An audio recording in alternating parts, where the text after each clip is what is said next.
oleh Muhammad bin Ibrahim bin Abdullah Tuwaijiri. Kita ambil subjudul Ahkamul Imamah, hukum-hukum terkait dengan imam dan makmum nantinya. Hukum-hukum terkait dengan imam dan makmum sesuai dengan waktu yang tersedia akan coba maksimalkan Bapak Ibu. Kadang-kadang Bapak Ibu kurang terawih menjadi imam. Nah, itu banyak itu Bapak Ibu. Padahal imam itu punya kriteria tersendiri. Ndak kasadonyo bisa menjadi imam, ndak kasadonyo boleh menjadi imam. Ya, ada kriteria-kriteria tersendiri yang diharuskan dipenuhi oleh seorang imam itu. Baik orang berabid menjadi imam karena mengingat pahala juga ada Bapak Ibu. Para pahalanya besar. Sebanyak pahala makmum yang diimaminya. Jadi kalau kita sholat tadi 100 orang, maka imam dapat pahala 101. Pahala imam ke pahala makmumnya 100 pula. Ya, makmum ada, makmum tetap masing-masing dapat pahala. Pahala sholat sendiri dengan nilai berjamaah 27 kali lipat itu, 27 derajat. Nah, begitu dia.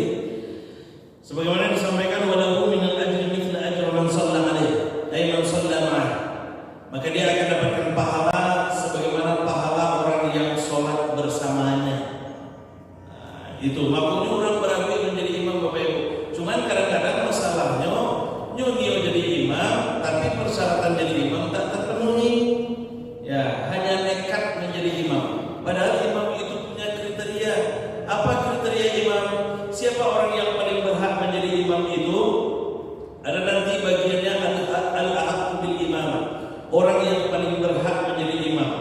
Pertama itu al-aqra. Orang yang qari. Bacaannya bersih, bacaannya fasih, dan dia hafal Al-Quran. Itu syarat pertama. Jadi kiranya syarat yang pertama menjadi imam itu bukan orang yang paling tua umurnya atau orang yang telah menikah. Syarat pertama menjadi imam itu orang yang paling fasih bacaannya dan dia hafal Al-Quran.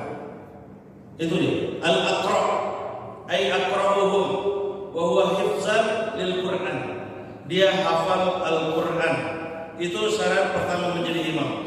Kalau seandainya ada dua orang yang sama-sama qari, sama-sama fasih, sama-sama hafal Al-Quran, lalu siapa yang kita dahulukan menjadi imam? Al-alim, al-alim fiqh shalah. Orang yang paling paham tentang fikih, terutama fikih salat. Nah, maka dia yang didahulukan. Itu kalau terjadi dua orang, kalau terdapat dua orang yang sama-sama fasih bacaannya dan sama-sama hafal Al-Quran dia.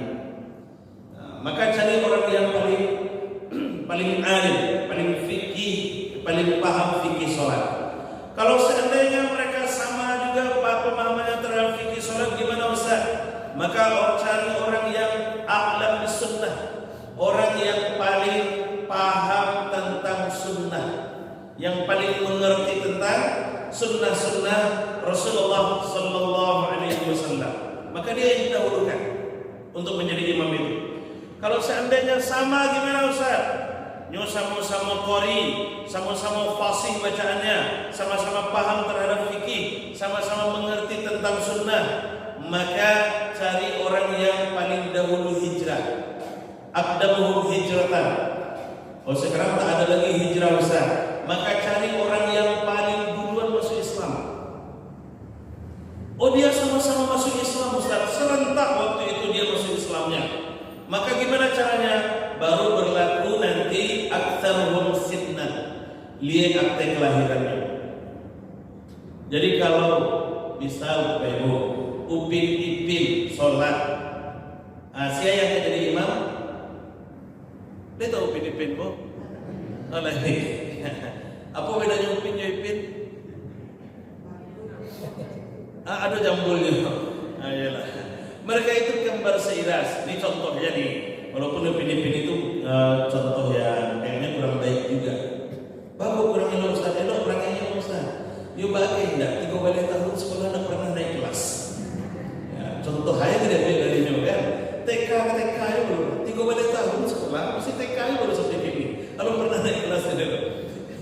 Jadi kalau seandainya Upin Ipin kau kan jadi imam kan sholat, maka usia yang didahulukan jadi imam, nyo sama-sama fasih wa, sama-sama fasih, sama-sama alim, sama-sama paham sunnah, sama-sama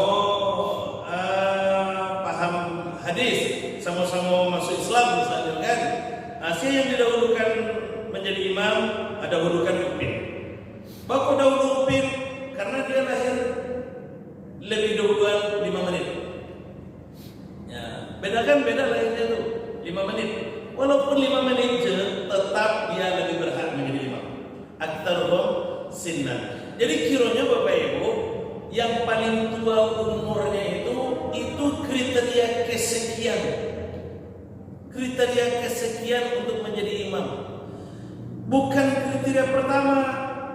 Karena itulah yang acok masalah di masyarakat kan mengalami mau disuruh menjadi imam itu masih anak-anak, masih SMP baru. Kalau bacaannya berhasil, dia lebih berhak menjadi imam kok. Ada anak umur 7 tahun tapi bacaannya berhasil, lebih berhak menjadi imam dibandingkan dengan kurang gaya umur 70 tahun bacaannya belepotan. Begitu dia Bapak Ibu. Lebih berhak dia menjadi imam dibandingkan dengan orang tua yang bacaannya belepotan. Iko de karena kadang-kadang de gara-gara awak merasa paling tua, awak lah yang maju menjadi imam sementara membaca qul huwallahu saja udah dulu ya. Nah, itu masalah. Masalah Bapak Ibu. Dahulukan yang paling fasih. Yang umur itu urutan kesekian. Ternyata Bapak Ibu setelah kita lihat dari sekian banyak syarat menjadi imam itu, kriteria menjadi imam itu, tidak ada satupun yang menyebutkan bahwa syarat menjadi imam itu harus nikah duluan. Nah, kan itu coba di masyarakat, bahwa ini lo menjadi imam ini udah nikah. Tidak ada syarat menjadi imam itu harus nikah, Bapak Ibu. Ya, mau baca beberapa kriteria menjadi imam itu tadi. Tidak ada syarat menjadi imam itu harus nikah. Ya, kalau memang harus nikah duluan, ambil aja jadi menantu. Itu contohnya kan. Ya, ambil aja jadi menantu, sudah itu suruhnya menjadi imam mereka. Kalau memang awak menganggap imam itu harus nikah duluan. Ya, jadi syarat menjadi imam itu bacanya fasih. Ya seperti imam kita tadi kan. Adik kita dia mau Ustaz Nirwan kan bacanya bersih itu. Maka berhak beliau menjadi imam. Ya, beliau suruh aku menjadi imam tadi. Kamu tetap bersikeras tidak mau. Kenapa tidak mau? Karena beliau lebih berhak di sini. Beliau lebih berhak menjadi imam di sini, apalagi bacaan beliau lebih bersih. Bacaannya barasia, imam iramanya rancak sehingga nyaman kita di belakangnya. Hanya udah nikah di Ustaz. Itu mau kecen tadi, ambil beliau jadi menantu. Ada nikah tak? Ada lah. Nah, ambil beliau jadi menantu. Ya, apa dia yang Bapak Ibu kan apa tunggu dah. Boleh Bapak Ibu, ini serius. Besok di akhirat ada 7 kelompok manusia yang mendapat perlindungan khusus dari Allah Subhanahu wa taala di saat tidak ada perlindungan selain perlindungan Allah. Ada 7 kelompok manusia dan di antara yang 7 itu salah satunya adalah syabun qalbuhu mu'allaqun bil masajid. Pemuda yang hatinya terpaut di masjid. Ini punya hak khusus Bapak Ibu. Bukan orang yang rajin kamu saja. Ini pemuda. Kalau orang tua yang hatinya terpaut di masjid bagaimana Ustaz? Nah itu wajar karena lelaki. Ya. Tapi kalau anak muda hatinya terpaut di masjid, itu baru luar biasa. Maka cari anak-anak. Maka Allah akan memberikan hak khusus nanti di akhirat. Pemuda-pemuda yang hatinya terpaut di masjid. Iko nak hatinya sih terpaut di masjid dulu. Jo badan-badannya tinggal di masjid. Kurang apa aja nih? Bacaannya barasia, iramanya rancak, hafalannya banyak, paham terhadap agama, sarjana. Hatinya terpaut di masjid, jo badannya terpaut di masjid. Kurang apa aja nih? Ah, capek dia jadi menentu. Saya kalau dia udah jadi menentu. Kalau nak berkomam, biar dia mau yo, dia tidak menyesal. Oke, Bapak.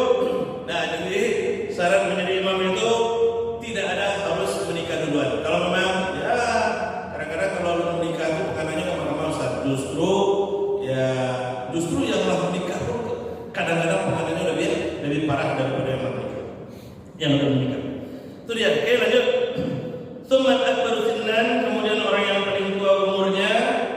Jadi yang seperti tadi itu, kalau seandainya ketemu orang yang sama-sama fasih, sama-sama hafal Quran, sama-sama paham fikih, sama-sama paham sunnah, kemudian sama-sama masuk Islam, maka lihat akte kelahirannya siapa yang duluan lahir.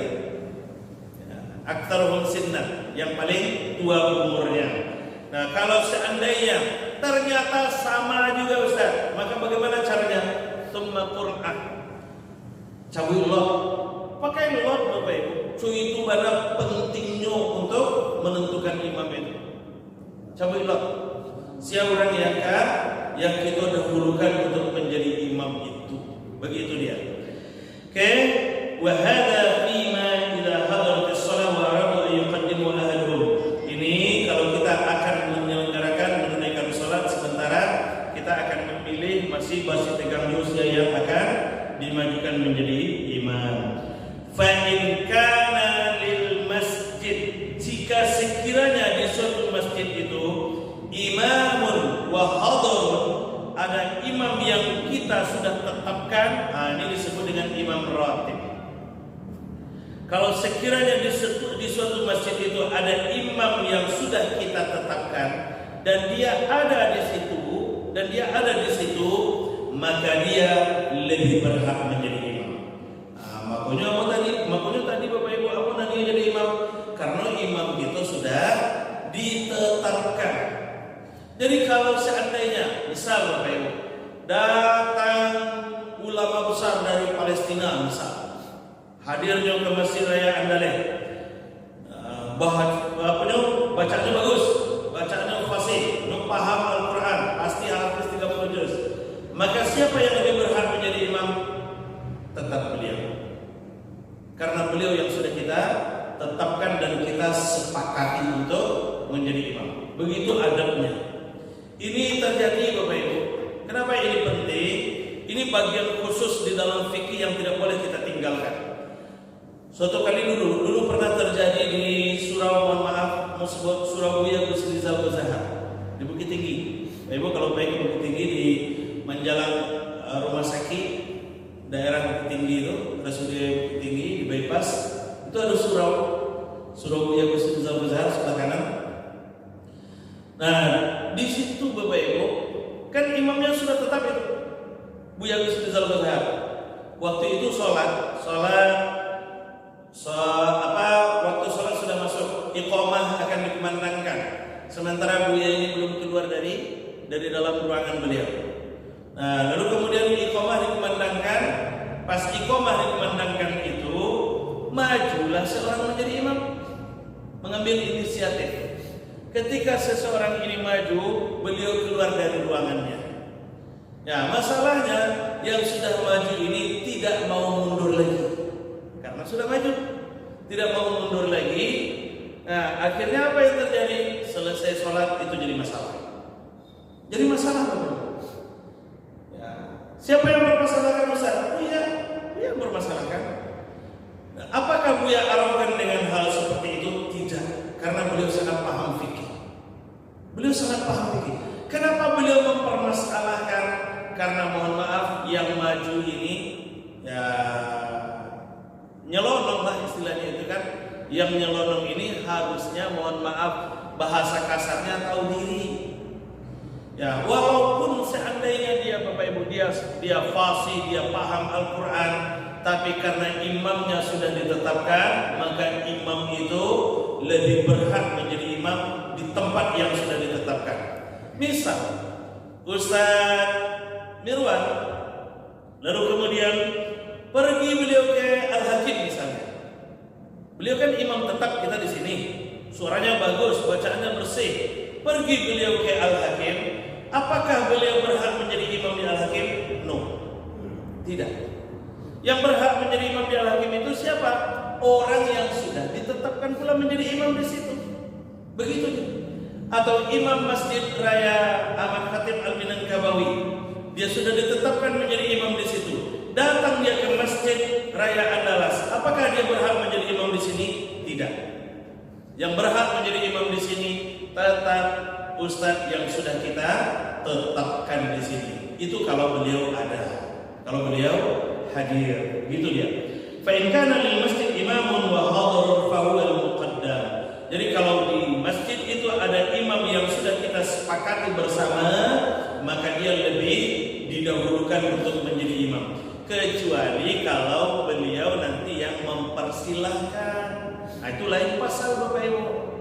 Datang misalnya seorang ulama besar ke masjid kita ini, lalu kemudian beliau persilahkan menjadi imam, baru itu boleh menjadi imam. Tapi kalau tidak ada izin dari beliau, tidak boleh nyelonong menjadi imam. Begitu aturannya. Oke Bapak Ibu, lanjut.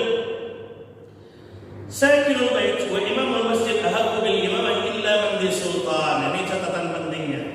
Orang yang berdomisili di sini dan bahkan imam yang sudah ditetapkan di masjid lebih berhak menjadi imam illa man di sultan, kecuali orang yang punya kekuasaan. Jadi kironyo kalau orang yang punya kekuasaan datang ke siko, maka yang berhak menjadi imam orang yang punya kekuasaan itu. Wali kota misalnya, datang wali kota ke masjid itu, maka wali kota berhak langsung mengambil alih imam. Begitu ternyata Bapak Ibu. Kalau ketua MUI datang ke siko, maka yang berhak menjadi imam tetap imam kita. Tapi kalau wali kota yang datang ke siko, yang lebih berhak menjadi imam wali kota. Ketua MUI Sumbar datang ke Masjid Raya Dalas, yang berhak menjadi imam kita yang sudah kita tetapkan. Tapi kalau gubernur datang ke Masjid Raya Dalas, maka gubernur lebih berhak menjadi imam di Masjid Raya Dalas. Begitu aturannya Pak. Nah, ini sekaligus menjadi pesan penting bagi kita bahwa dalam memilih pemimpin, siapapun yang akan kita tetapkan menjadi pemimpin yang akan mengambil alih memegang kekuasaan, penting untuk memperhatikan dia bisa menjadi imam atau tidak. Maka memilih wali kota, memilih gubernur itu bukan karena awak dia jilbab sana, bukan karena awak dia sembako, bukan karena awak dia dibawa jalan-jalan, bukan. Pak ibu-ibu majelis taklim dia jalan-jalan, iyo Pak, foto kami siapkan bus itu kan. Itu di saat kampanye kan. Nah untuk ini kan ada kampanye gitu. Yo sarang kampanye, yo kecenya, Pak ibu-ibu dia jalan-jalan, iyo, foto apa yang jalan-jalan? Iko biaya untuk makan di jalan, silakan ibu-ibu jalan-jalan senang-senang. Tapi ini besok tanggal sekian dulu pilih nggak usah pilih seperti itu. Jadi memilih pemimpin itu Bapak Ibu, memilih pemimpin itu jangan karena ada iming-iming, jangan karena ada sembako, jangan karena ada jilbab, jangan karena di bawa jalan-jalan, jangan karena dia karpet dua lay, jangan. Memilih pemimpin itu kriteria utamanya dia layak menjadi imam atau tidak. Kalau dia tidak layak menjadi imam, jangan dipilih menjadi pemimpin. Begitu dia Bapak Ibu. Kenapa? Karena dia akan bisa mengambil alih imamah. Jangan beko menyasar, nyo datang ke siko, nyo ambil alih imamah. Kiro nyo ayatnya belepotan misalnya kan, bacaannya kacau misalnya kan. Tidak bisa kita menolaknya lagi Bapak Ibu, karena dia punya kuasa. Illa man sultan. Makanya dulu Bapak Ibu, Rasul menjadi pemimpin negara sekaligus menjadi pemimpin imam sholat. Abu Bakar menjadi pemimpin negara sekaligus menjadi pemimpin atau imam sholat. Umar bin Khattab menjadi pemimpin negara sekaligus dia menjadi imam sholat. Kalau seandainya pemimpin negara ini tidak sanggup menjadi imam sholat, dan maka dia berhak untuk menentukan siapa imam sholat berikutnya, siapa yang akan ditunjuk menjadi imam sholat. Itulah yang terjadi di masa Umar bin Khattab misalnya kan. Ketika Umar bin Khattab tidak mau menjadi imam, tidak berkenan menjadi imam, maka beliau menunjuk imam. Begitu aturannya. Jadi ternyata terkait dengan imamah ini bukan hal yang sepele. Bukan hanya sekedar pemenuhan sholat berjamaah. Ada kriteria yang harus kita penuhi untuk supaya imamah kita, sholat berjamaah kita itu berjalan dengan lancar dan kita sebagai makmumnya tenang mengikut di belakangnya. Wallahu a'lam bishawab. Subhanakallahumma bihamdik asyhadu an la